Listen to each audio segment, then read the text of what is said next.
John Hasbrook. I'm Scott Schneider. We want to begin, as we have pretty much all week long, with the weather because, yeah, it was significantly warmer today, but Emily's been talking about those rain showers for a couple of days now. So how much rain are we looking to get? Well, at this point, it's looking like we're going to see those heavier downpours filling in across the region here over the next few hours. We're already seeing some of that. We have thunderstorms in some portions of the area now beginning to work their way out over the lake. But as you can see here from the radar, it's light to moderate across most of northeastern Illinois. For those of you in northwest Indiana, things are just now starting to ramp up, but you're going to begin to see this rain filling in across the region. If we zoom things in, northwest suburbs, you notice these little pockets of heavier downpours. There was actually one little brief little storm that moved through. It was not severe, but later tonight from 6 p.m. to midnight, the Storm Prediction Center has areas near and especially south of I-80 highlighted in a marginal risk for damaging wind gusts being possible. So temperature-wise, it's very mild. Many of us are sitting in the mid-50s. It's still going to get warmer. We're looking at upper 50s by midnight. Cold front comes through, though, so it's going to set the stage for a more winter-like end to the week. Those details in your Bears forecast is coming up. Thanks, Emily. More protests happening across Minneapolis one day after a mother of three was killed by an ICE agent. Now, state investigators claim they may have been pushed away from the case. The FBI is solely in charge of this investigation, and Minnesota authorities say the agency is denying them access to case materials, scene evidence, and interviews now. But federal officials say this isn't a state case to investigate, arguing it was an attack on federal law enforcement. They have not been cut out. They don't have any jurisdiction in this investigation. The Trump administration is defending the ICE agent who fatally shot 37-year-old Renee Nicole Good during an enforcement operation. He has since been identified as Jonathan Ross. And in June of last year, he was dragged 50 yards by a suspect in a car, they say. The White House argues this shooting happened in self-defense, but state and local officials say the video of what happened tells a much different story. The Department of Justice is going to investigate this. The Department of Homeland Security is already investigating this. But the simple fact is, what you see is what you get in this case. You have a woman who was trying to obstruct a legitimate law enforcement operation. Nobody debates that. People in positions of power have already passed judgment, from the president to the vice president to Kristi Noem, have stood and told you things that are verifiably false, verifiably inaccurate. They have determined the character of a 37-year-old mom that they didn't even know, don't know. They've determined that the actions are done. As to whether the ICE officer could face charges from Minnesota officials, Vice President Vance says he has absolute immunity and that anything will get tossed out by a judge. Illinois officials are talking about the Minnesota shooting, and they are warning that similar things have happened here in Chicago. Today, Vice President J.D. Vance laid blame on the media for scrutinizing the Trump administration's initial explanation of the shooting. Political reporter Paris Schutz has the latest now. Paris. Well, Dawn and Scott, Illinois Republican Congressman Darren LaHood actually disagrees with a lot of what you heard from the vice president there. He is breaking from the Trump administration on his view of yesterday's tragic shooting in Minneapolis. Today, Vance, as you just heard, castigated the news media for not hewing to the administration's narratives on the event. And you heard his interpretation of it when 37-year-old Renee Good was shot while appearing to drive away in her car. Now, Trump administration officials have referred to her without evidence as a domestic terrorist and have repeatedly called the shooting justified. But Representative LaHood says he will reserve judgment pending investigations. Let's wait and see on what the evidence is here, the facts that come out. Remember, in police shootings, there is a thorough investigation that goes on that's different from other crimes that are committed, and it should be that way. So I will wait and reserve judgment and see what the results of that are. LaHood is a former state and federal prosecutor, says state authorities and local authorities absolutely do have jurisdiction to investigate here, even though you heard the reports that they're being denied by the feds. Now, Governor Pritzker says Chicagoans know this movie. They've seen it far too many times. The overwhelming evidence from actions here is that there have been many instances where Border Patrol and ICE agents have been ill-equipped to perform these ramped-up deportations while maintaining public safety. There are policies and procedures that normally law enforcement follow, and that ICE, and we've seen it, we know before Minnesota, because we've lived it, that they don't follow. And they're clearly not trained. They're hiring a whole bunch of new people. They don't seem to care a whit about whether these people are prepared for a job like this, are psychologically prepared, or get the kind of training that's necessary.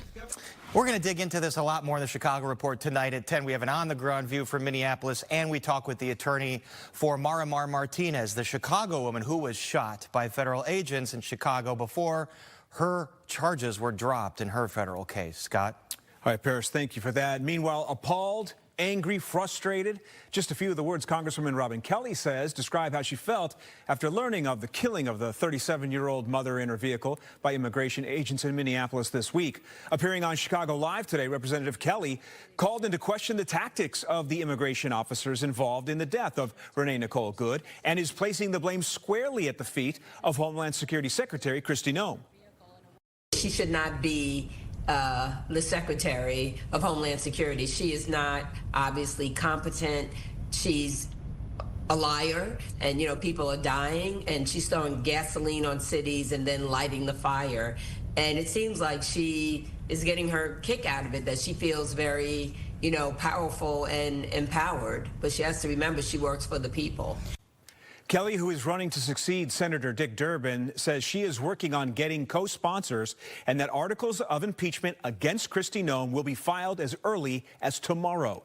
You can watch the entire interview on Fox Local and catch more stories like it weekday afternoons on Chicago Live, streaming from 1 to 4.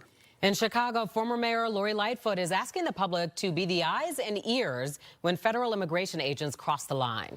She launched the ICE Accountability Project today. Terrence Lee standing by to explain it. And Donna Scott, she first told Fox Chicago about this project a couple months ago. Lightfoot says the government shouldn't be terrorizing communities. So here's how this project works. They're putting all the claims against immigration agents, like allegations of criminal reckless actions, in one place, making it easier to track. Now, the info about these alleged incidents already exists, but Lightfoot says it's all scattered, so it's hard for people to find and understand. Well, you can now find everything on reporticenow.com, and tips are already coming in. One's about Marimar Martinez, who was shot in Brighton Park back in October. Another one's about Mario Villegas Gonzalez. He was killed in Franklin Park back in September. The obvious goals have not been to make communities safe. It has always been about scoring cheap political points without regard to the consequences to the lives of real people. Lightfoot says they will verify everything before they share it, all the info, photos, videos. Important to also note, they said they're hosting the site outside of the U.S., and they promise to protect your identity if you send in tips. Scott? Terrence, thank you for that. A federal judge in Chicago ruling today that body camera tapes and the use of force reports from ICE agents during Operation Midway Blitz can be released to the public. However, those tapes and documents are not available just yet. Both need to have portions redacted for privacy concerns before they can be made available. Border Patrol Chief Greg Bovino and federal agents are accused of using tear gas and violence during Operation Midway Blitz. Judge Ellis has given the government 4 months to produce the estimated 500 body cam tapes and numerous use of force reports. The judge also delayed a decision, the plaintiff's motion to voluntarily dismiss the lawsuit. She is expected to rule on that matter later this month. There are new details tonight in the search for a missing CPS teacher. Linda Brown, as we've reported, has been missing since Saturday afternoon. Her husband says that her car, a blue Honda Civic, was found yesterday. Police, though, not saying where it was found. Tonight, her family tells us there is surveillance video showing her leaving her car and walking alone over a bridge to the lakefront. This was around 3 in the morning on Saturday. Her family says they plan to start a search party along the lakefront tomorrow morning. The woman charged with killing a Chicago mother outside of her son's school back in court today. Prosecutors say the shooting happened during a confrontation in the South Loop on September 8th of last year. Johnson, who was licensed to carry a firearm, has claimed she feared for her life. During today's hearing, the defense outlined evidence they say contradicts the state's version of events, including 911 audio recordings and surveillance video. The defense also challenged the credibility of the state's key witness. We also heard again from Carlos Smith. He shares a child with both Johnson and Blackman. He is disputing claims made by prosecutors, including allegations that he fist-bumped Johnson after the shooting and physically assaulted the victim before she was killed. I'm just tired of the lies and everything, what they said I did. I know for a fact it wasn't true. I didn't headlock her. I didn't beat her with the door.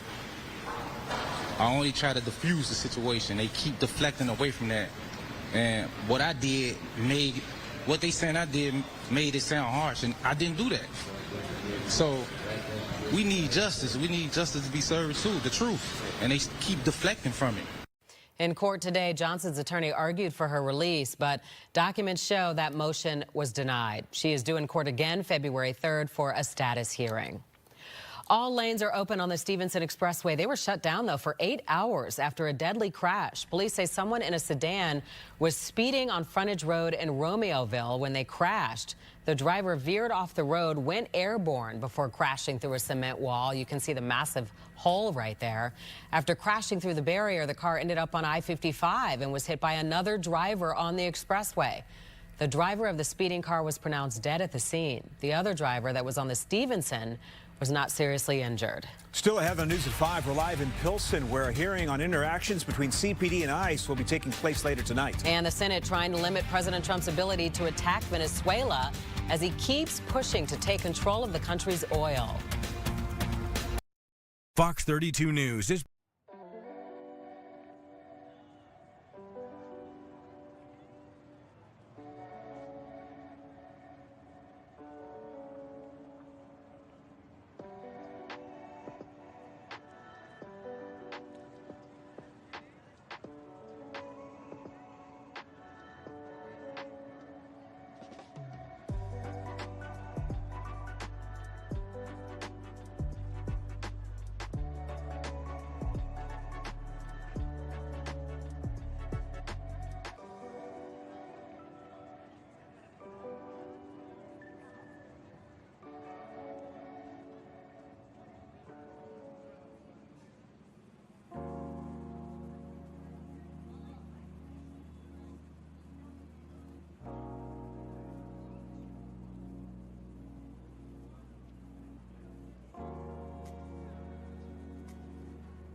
Tomorrow, President Trump plans to meet with top oil executives at the White House to discuss rebuilding Venezuela's oil sector. Comes days after the U.S. military captured that nation's dictator, Nicolas Maduro, and seized 2 oil tankers linked to Venezuela. Chelsea Torres is live in Miami. Trump says he plans to control Venezuela's oil and has already started to sell tens of millions of barrels on the global market. What is the strategy here, Chelsea? Sure, Don Scott. President Trump says this oil deal will make money for the Venezuelan people. In turn, he says they'll use that money to buy American products. And Energy Secretary Chris Wright says to Fox News that this will help both countries. This is going to be a win for the United States and a win for Venezuela. But this is not stealing of their oil. We're marketing their oil at a better price than they can market the oil, and we're bringing those funds back to Venezuela, but just at our discretion, so we can use it as leverage to get better behavior. And Secretary Wright says if Venezuela stabilizes, American oil firms will ramp up investments there. He says right now, Venezuelan oil production is at 800,000 barrels a day, and he says that could increase by 50% within a year or so. Now, Venezuela is estimated to have the world's largest oil reserves with more than 300 billion barrels. On Wednesday, Vice President J.D. Vance explained to Fox News just how the U.S. plans to move forward with Venezuela's oil. The way that we control Venezuela is we control the purse strings, we control the energy resources, and we tell the regime you're allowed to sell the oil so long as you serve America's national interest. You're not allowed to sell it if you can't serve America's national interest. And that's how we exert incredible pressure on that country without wasting a single American life. And earlier today on Capitol Hill, a handful of Republicans joined Democrats to move to restrict President Trump's war powers in Venezuela. President Trump slammed the vote, saying that this will hurt America's national security. In Miami, Chelsea Torres, Fox 32, Chicago. So you remember health care was a big issue during the government shutdown in the fall. Well, less than an hour ago, the House just passed a bill to extend those subsidies. Non-Republicans even crossed party lines to vote for it. Here's what it does. It extends billions in subsidies over 3 years and helps lower those health care premiums that just spiked for millions of you on January 1st. Now, the interesting part is the bill was forced to a vote after a group of Republicans signed on to what's called a discharge petition. Basically, that unlocks debate and bypasses the House Speaker's objections. So now the bill heads to the Senate, and there's growing pressure on them to reach a similar bipartisan agreement, Scott. Interesting, Terrence. Thank you for that. The U.S. Supreme Court, meanwhile, announcing it will begin issuing rulings for the new year starting tomorrow morning. Tariffs could be at the top of the agenda. The justices could reveal their ruling on whether the president does, in fact, have the authority to impose tariffs under an emergency law that was passed some 50 years ago. Legal and trade analysts say if the court rules he does not have this power, the U.S. may be forced to refund more than $133 billion in tariffs to importers. Governor Pritzker is hoping to make energy more affordable for families in Illinois. Today, he signed the Clean and Reliable Grid Affordability Act. This will help keep residents' energy bills low by making adjustments to state programs. It also gives the state time to reject any decisions to raise rates. It was important to us. There's no time to waste in the race to make electric bills more affordable. CRGA puts everyone in the game. Truly, all of us in the game to battle against higher energy prices. Other lawmakers say residents can eventually expect to save hundreds of dollars on their utility bills. Kids are ending up in the hospital. They've got burns on their hands, and this is all because they're lighting themselves on fire for TikTok. Doctors are warning consequences can be permanent or even deadly. Tia Ewing has one mom's story. And she's sharing her story, hoping that parents will have a conversation with their kids about this challenge. What starts as a few seconds of flames for social media can quickly spiral out of control, way beyond the hands. Doctors say teens are underestimating just how fast alcohol-based products ignite. For one South suburban mother, a TikTok challenge nearly cost her daughter her life. Just in case you guys were wondering, here's how to safely set your hand on fire. And then just put your hand in. And yeah, that's, ow, it's not working. The videos are blowing up all over TikTok. Teens setting their hands on fire using hand sanitizer or rubbing alcohol, a lighter, and suddenly there are flames. It may look like fun and games, but doctors warn the consequences can be life-changing. About 45 to 50% of her face, second-degree burn. And her hands. Her hands. This mother from the south suburbs who doesn't want to show her face shared these photos of her daughter with us. Her face burned and her hands badly injured. The 13-year-old's hands were on fire. The flames then spread to the alcohol bottle, exploded in her face, and caught part of the home on fire, too. My mom called me and said that the kitchen cabinets were on fire and that my daughter had burned herself. The single mom rushed her 13-year-old daughter here to use Chicago Medicine Ingalls in Calumet City. And they explained to me that they had to wipe the skin off of her face so they would be able to apply the cream and ointment to her face. When you search online, dozens of similar stories appear. Teens seriously burned trying some of these challenges. Emergency room doctors say these injuries are becoming more common and more severe. Dr. Chris Colbert, former assistant program director at the University of Illinois, says the challenge could be fatal. You can have a rush of flame, a spread of flame that is not intended, that can extend into the face, into the eyes. For this mom, my life has changed drastically since then. She says time is ticking before someone else gets hurt, and she wants to warn other parents. I want to warn parents, and I want them to sit down with their kids to let them know that they don't have to partake in everything they see on social media. Very good point. Doctors and fire officials urge parents to talk with their kids about the real dangers behind viral challenges, especially those involving fire, chemicals, or even household products. Experts recommend monitoring social media activity and reminding teens that online trends are often edited to hide injuries. If a burn does happen, seek medical attention right away. Tia Ewing, Fox Chicago. Thank you, Tia. All right, let's update our forecast now. The rain started early, so what are we expecting tonight, Emily? Well, tonight from 6 p.m. through about midnight, that's going to be the window that we're watching very closely for any damaging wind gusts to develop. The best chance of that is going to be near and south of I-80, where the Storm Prediction Center has a marginal risk, which is a low-end severe weather risk. It's a level 1 of 5, but regardless, it's still going to be something that we have to look out for. Right now, we have light to moderate showers. Every now and then, we're seeing at least an occasional heavier downpour. There's been a couple lightning strikes out there this afternoon. If we zoom things in, starting to see a couple of these heavier downpours popping up in Kankakee County, also in western Will and eastern portions of Kendall and Grundy. Futurecast taking us throughout the next few hours here. We're stuck with the heavier downpours throughout the evening. It's really not until this line comes through, ending around midnight, that's associated with the cold front. But notice temperatures. We're going to continue to warm things up here over the next few hours. I think by midnight, we're likely going to be in the upper 50s and then drop into the 40s by daybreak. And then we'll spend your daytime hours of tomorrow right around the mid-40s. 5-day forecast tomorrow, 58, 40 degrees on Saturday, a chance of rain transitioning over to snow, a couple lingering snow showers for that game Saturday evening. And then on Sunday, we're going to stay dry and with very seasonable temperatures right around 32. Buckle up, football fans. It's time now for Toyota Talks. Let's welcome in Manti Te'o from Good Morning Football Overtime. When you played at Notre Dame, you played on the highest level. Caleb Williams showed at Oklahoma and USC when the bright lights were on, when he was on center stage, he was as good as anyone. How do you think he'll handle the playoff stage for the first time in his career? Well, what I'm hopeful, Lou, is that he doesn't resort to that in this game. I think the best thing about the Bears this year is they relied heavily on that run game, and it hasn't been necessarily the Caleb Williams show unless he's had to scramble late in the fourth quarter. I think if they can establish that run game, be very, very dominant there with Swift and Monungai, I think that allows Caleb to kind of come into that picture then and to take advantage of situations.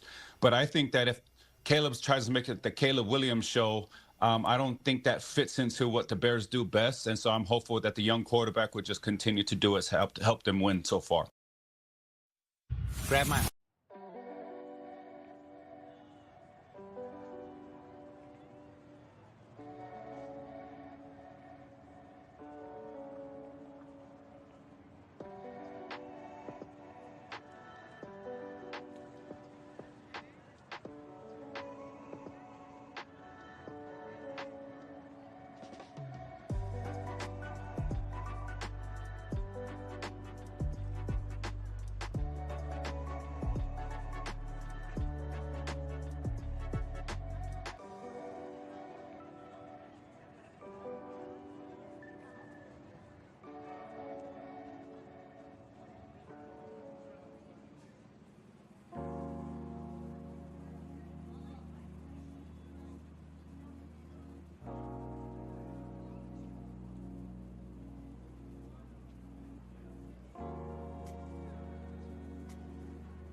In Texas, police are investigating after a truck slams through a woman's bedroom. Oh, she was in bed at the time. Take a look.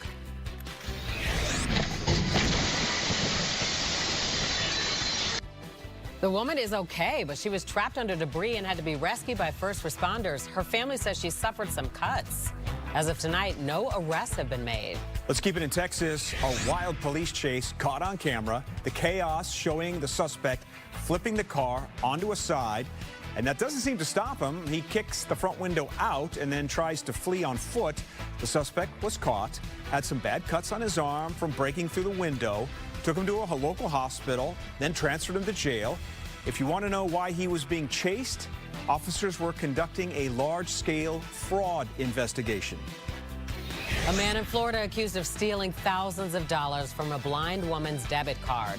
The suspect, William Shaw, has known the victim for almost a decade. She says when her card went missing, she felt in her gut it was him, and she is not mincing words. Would you have a message or anything you would like to say to him? Go to hell.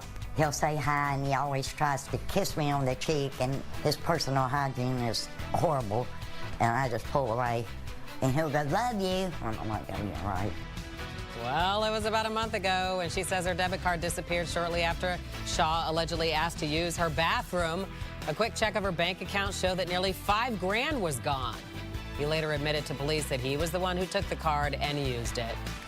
What a scumbag. You know, take advantage of somebody you know, you consider a family friend. He would take her at times shopping, so she knows that he would know she used her debit card and would have the PIN number to use it. I'm hopeful the bank will do the right thing and reimburse whatever the rest of the money is out there, because I'm sure this scumbag doesn't have two pots to rub together.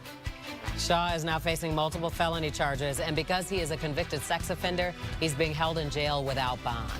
All right, who's to blame? You're on a roller coaster. You get hit in the face by a duck. Well, today a judge dismissed a lawsuit filed against SeaWorld by a woman who sued the park for unsafe conditions. She, yes, hit in the face by a duck while riding the Mako coaster last March. It knocked her unconscious, but you know what? She was okay. In fact, she finished her day at the park. A judge determined SeaWorld is not responsible for the conduct of wild birds. When the Bears take on the Packers this weekend, there will be plenty of families and friends turned enemies. Yeah, we're going to introduce you to a couple where the divide goes beyond their home. I'm Cassie Carlson. Ben Johnson says he doesn't want anyone on this team booking flights or thinking about vacations. They are locked in for the next 5 weeks. How he's focused his locker room ahead of the Packers, coming up later in sports.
Now at the bottom of the hour, there's a new play in Chicago highlighting mental health. We take you inside Black Boys Cry.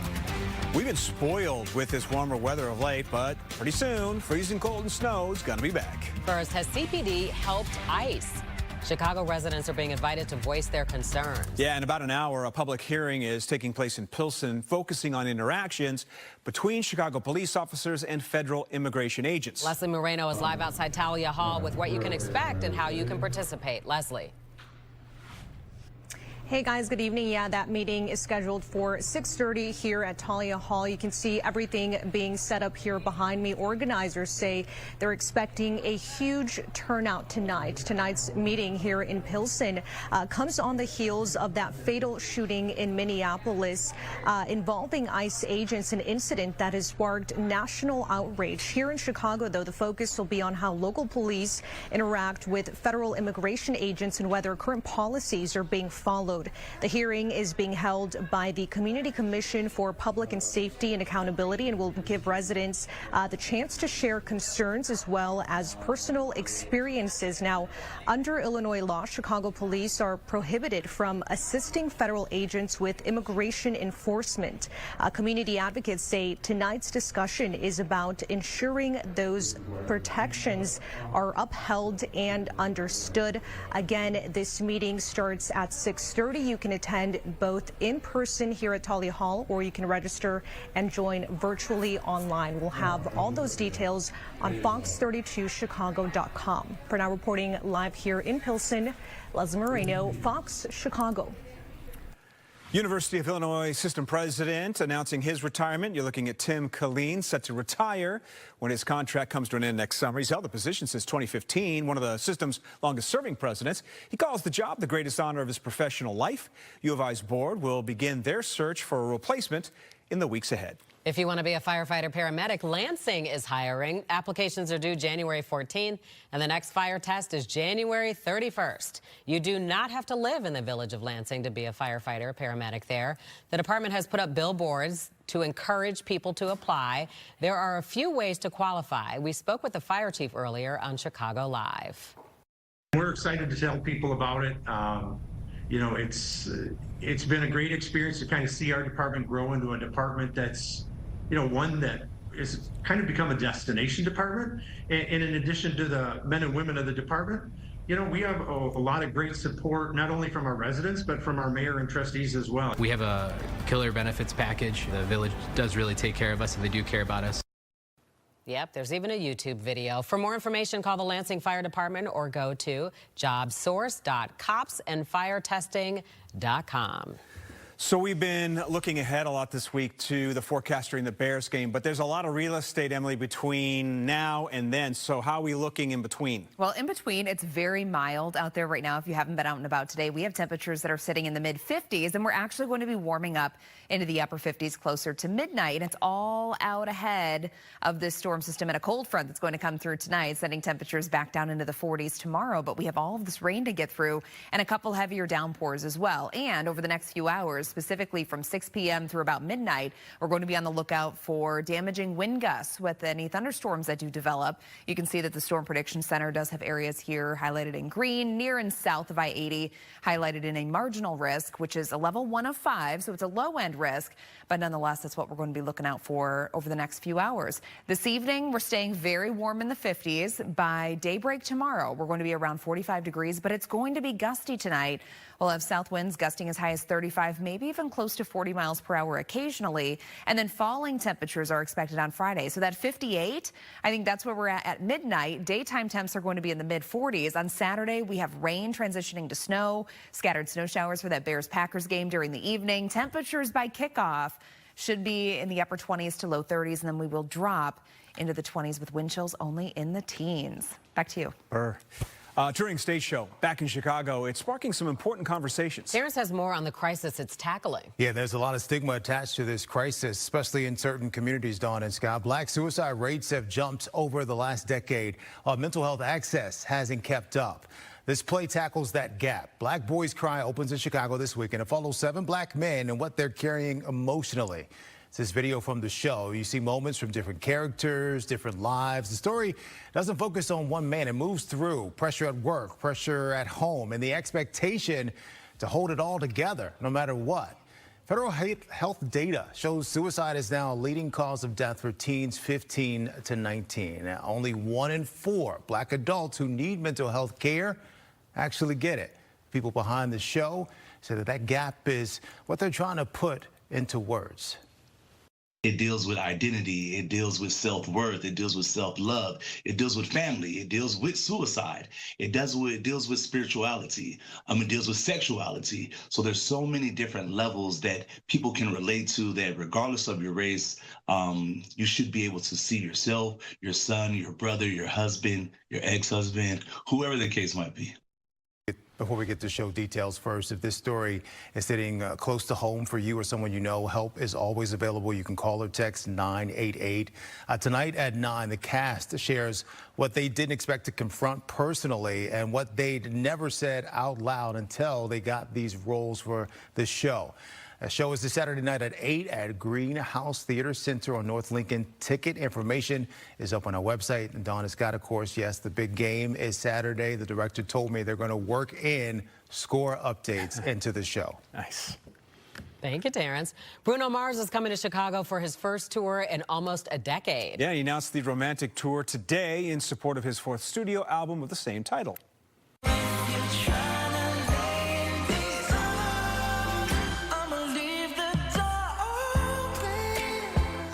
Mars is performing at Soldier Field on May 16th. He's bringing several other R&B stars to the stage, including Victoria Monet, Leon Thomas, Ray, and Anderson .Paak.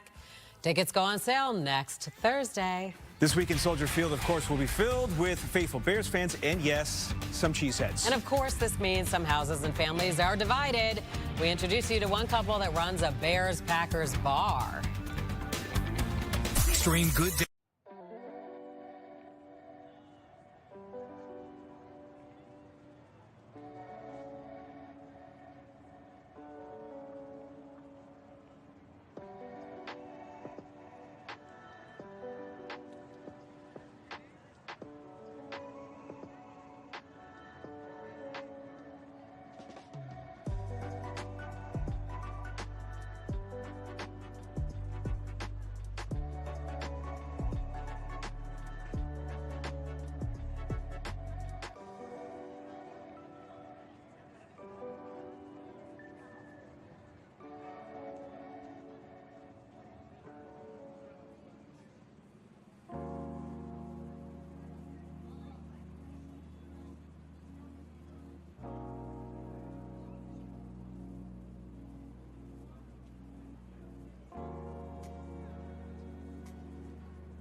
Okay, about 48 hours away from Bears-Packers right here in Chicago. And for one couple living in Wisconsin, it's a house divided Saturday night. Brett Bagansky spoke with him earlier today about how they make it work. Somehow, Nick and Marie Kuhn make it work. They're going to be here, but in spirit because they're running their own bar and restaurant in Wisconsin. And even though they have different allegiances when it comes to their football team, there's one thing they agree on. This season feels different. We settled on this location, Cochrane, little tiny town across the river. I see there's a little bit of Chicago and a little bit of Wisconsin here. We have fantastic hand-dipped cheese curds, but we threw in a little Chicago. We serve jardiniere. One thing we like to do is on game days for Bears-Packer games is we'll do Chicago dogs. This is Nick Emery Kuhn, owners of the North End Pub and Grill, where you'll see both Bears and Packers stuff inside. And Nick, you grew up on the northwest side of Chicago. Had you ever dated a Packers fan, let alone think about marrying a Packers fan? No, never. No, never even crossed my mind. What'd your family think of that? There were some questions. As cool as they thought she was, that was one of the, that was their only red flag. We got married in 2009. Right before 2010, 2011. Then we opened our business in 2010, which was also the same season of the Packers Super Bowl. That was a tough one. I was a huge Cutler fan. I was, again, one of 3 or 4 Bears fans in the area. It was pretty tough having to deal with that for the first season in business. It's always been a little bit easier to be a Packer fan. And I've said I don't really know anything different. Well, Nick, last game, we all saw the outcome here. How are you feeling after that catch from DJ Moore in the end zone? I stayed up pretty late enjoying it. It was fun. I actually left and went home at halftime because I couldn't be at the restaurant anymore. So I took myself out of here. But I did after the game, drove over to a buddy's house. They were outside having a bonfire watching the game. I got to gloat a little bit for once. The Packers have the all-time series. Recent history has all been Packers. Are you feeling that things are different, though, this season? It definitely has a different feel. The Bears have a great team. I think hopefully this is it, and this should hopefully be the turnaround we've all been looking for. How old is your son now? He's 11. What team does he cheer for? He really has chose to cheer for anybody but the Packers. If he chose Bears-Packers, he's cheering for the Bears. So how do you all make it work? Well, I just think you need some patience with each other. I think a little separation is okay. Yeah, be fair. Be fair. Be nice. And I'm not saying you have to be modest by any means, but just be fair. And just a reminder, you can watch Bears Packers right here on Fox Chicago. Of course, we want to see your pictures and stories. If you're in a house divided, be sure to send them right to Fox Chicago. Outside Soldier Field, Brett Pagaski, Fox Chicago. Certainly been a long time since we've had January football here in Chicago, and we could even get a snow game this weekend. Emily will tell us when the flakes could fall in her full forecast after the break. I'm Luke Cadellis. Bears Packers, they'll face off for the 3rd time since December 7th, only the 3rd time ever in the NFL playoffs. Both teams really dislike each other as well. And the Bears, yeah, they're just sick of the Packers chirping about late hits. Bears talk for the final time before game time. Next in sports. Fox Local, your smart TV source.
3 Kane County snowplows have new names tonight. The county announcing the winners of its Name a Snowplow contest. The winning name, Plowosaurus Rex. So the cool part, Olivia Gates is your winner. She's a 2nd grader in Batavia.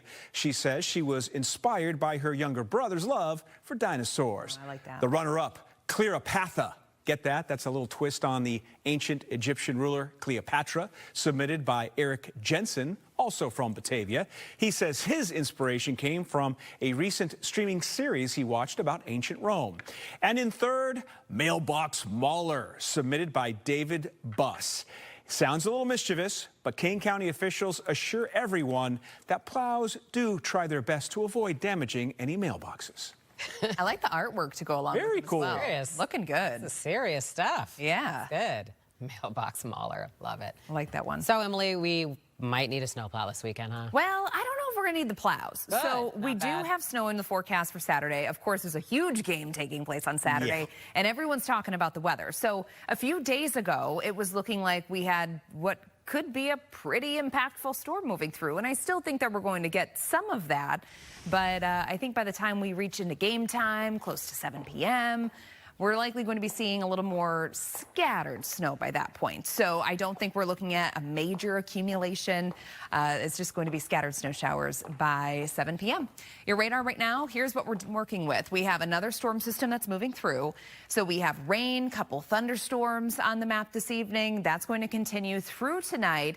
And then after about midnight, we're going to begin to dry things out a bit. But as you can see here, all of the yellows, the oranges that you're seeing showing up on the radar, those are those heavier downpours. And occasionally, we're seeing a few lightning strikes beginning to pop up. So that's going to be the trend here in the next few hours. There's a little bit of instability that we're going to be able to work with. So areas near and especially south of I-80 and then stretching into northwest Indiana, the Storm Prediction Center has your area in a marginal risk, which is a level 1 of 5, meaning an isolated strong to severe thunderstorm could be possible. Now, the main threat, if we do end up seeing any of these storms reaching that severe criteria, it's really going to be for damaging wind gusts, even outside of thunderstorm activity. With some of these stronger showers, these heavier showers, I wouldn't be surprised if we're seeing winds gusting around 35 to 40 miles per hour. So those wind gusts are already going to be up there, even outside of that thunderstorm activity. Futurecast, here's a setup. Warm front's going to continue to lift to the north, and it's already very mild outside. Many of us are sitting in the mid-50s. Well, tonight, we're going to set our high temperatures for the day right around midnight, likely in the upper 50s. Then the cold front comes through. It's going to take all of the showers, the thunderstorms along with it. But then behind this cold front, we have falling temperatures for tomorrow. So your high temperature on Friday is likely going to be set at midnight, and then we'll spend the daytime hours seeing gradual clearing, and then temperatures are expected to be in the mid-40s during the daytime hours of your Friday. Looking ahead to Saturday, again, big game taking place in the evening. In the morning hours, we're starting off with a rain-snow mixture. And then through the day, we're going to have that rain transitioning over to all snow. But you'll notice here, by about 6, 7 p.m. or so, we're still going to have some of those wraparound snow showers. So all of this stuff that you see off to our north, while it's going to be pulling away from the region, it's still wrapping around that low. So scattered snow showers will be possible going into your Saturday evening. And temperatures at kickoff should be in the low 30s, dropping into the mid-20s by the final quarter. But wind chill temperatures are going to be in the teens. Right now, it's very mild. Many of us are sitting in the mid-50s. Tonight, we're going to eventually drop into the mid-40s by about daybreak tomorrow. 7-day forecast. Tomorrow, that 58, again, that's at midnight. Then we're dropping into the 40s during the day. A high of 40 degrees on Saturday. By game time, low 30s. 32 degrees for your high temperature expected on Sunday. And then Monday and Tuesday, we're still very mild. We're looking at highs that are going to be in the 40s before 30s, and then maybe even 20s sneak back into the forecast by the end of next week. NFL's oldest rivals, Bears, Packers, getting ready for round 3. Of course, Saturday's game has a lot more at stake. Lou is here with more. Yeah, Dawn, biggest Bears-Packers game since 2010. Honest to God, maybe 2011. That's what 2010 season, 2011 is when they played. Bears-Packers hype machine churning out the Nuggets like it's the most expensive NFL wild card ticket ever. Weather forecast of snow and 35-mile-per-hour winds. And it's the trilogy between two teams that frankly despise each other. Bears met with the media for the final time today, and Cassie was there. Ben Johnson said mentally the team is right where they want them to be, and over his years he's learned not to take playoff trips for granted, while understanding these games often come down to who executes the fundamentals. It's about those little things, the details. Every blade of grass matters, every inch matters, finish matters. Seeing a division rival for a third time in just over 30 days means both sides have a familiarity. The Packers itching to meet the Bears again, with wide receiver Christian Watson saying they have a chance to end the Bears season, and that means a lot. DJ Moore said it after his walk-off touchdown in overtime last time around. It means a lot, and at the end of the day, it's after Packers always. They always chirping. It's always like some talking going on somewhere, somehow, during the game, before the game, always. And, I mean, it is what it is. I mean, the rivalry, it speaks for itself. The main focus is on the players inside the building and the task at hand. After the game, he said, if you're not prepared to play the next 5 weeks, if you're thinking about anything else, thinking about booking a flight, vacations or anything, don't come in. So he made it very clear about what's at stake and what this team is looking for. Just to let the young players who haven't been here before, it's really just to understand that we're all in with everything we're doing, the here and the now. No winning seasons since high school is crazy, but to be in this locker room, like I said, with all the guys, especially my rookies, they make it make the game young again and go out there and just have fun with them.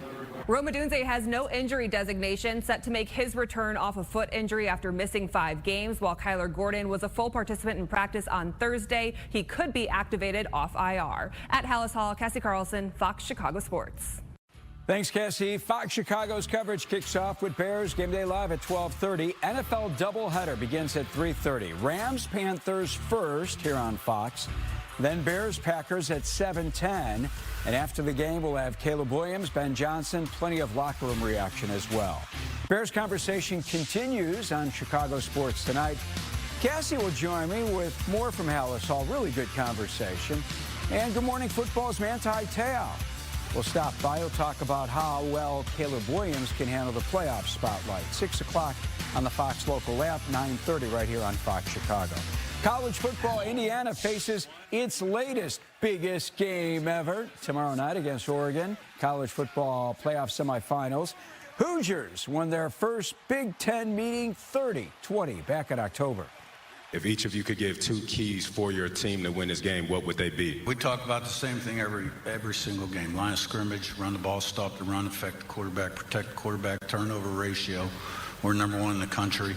Explosive plays, runs +12, passes +15 on both sides. Critical situations, 3rd, 4th down, red area, 2 minutes before the half end of the game.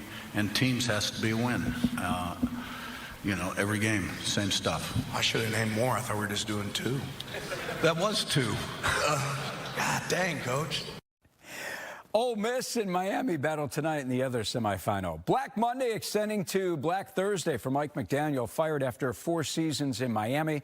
Bulls lost at Detroit last night, and they're back at home against Miami tonight, trying to bust their 3-game skid.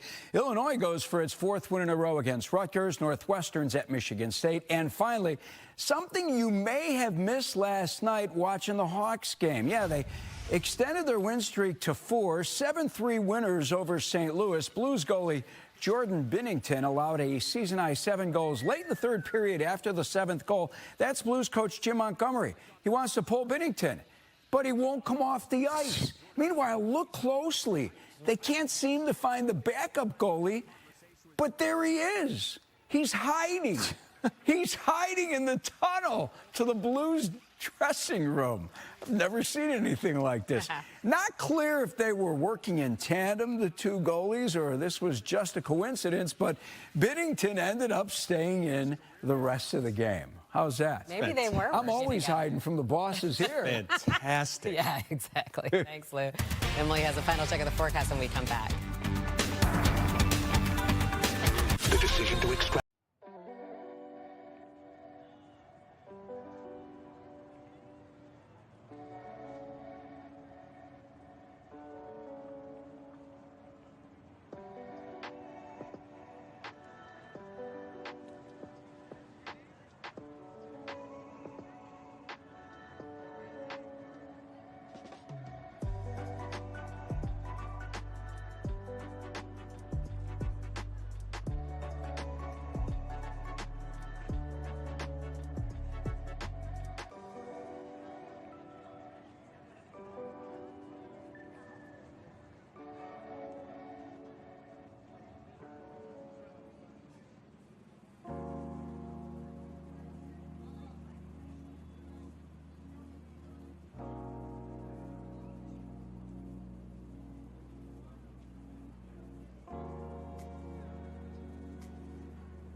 All right, Emily, final check of the forecast, especially for Saturday. Yes, for Saturday, all eyes are on it, but we still have snow in your forecast. It's not going anywhere. We have rain and snow on the way for Saturday.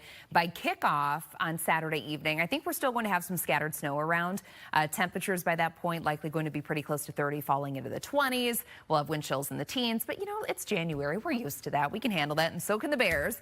And then on Sunday, we're going to dry things out, 32 degrees for your high. Monday and Tuesday, we're mild again. However, after that, there's some signs we're going to see a little bit of a pattern shift. So we could be turning to a little more winter-like weather late next week. All right, Emily, thank you, and thank you for joining us at 5. Now you can stream us on your smart TV with Fox Local. We are on all the streaming platforms. Family Feud is next. We'll see you back here tonight at 9.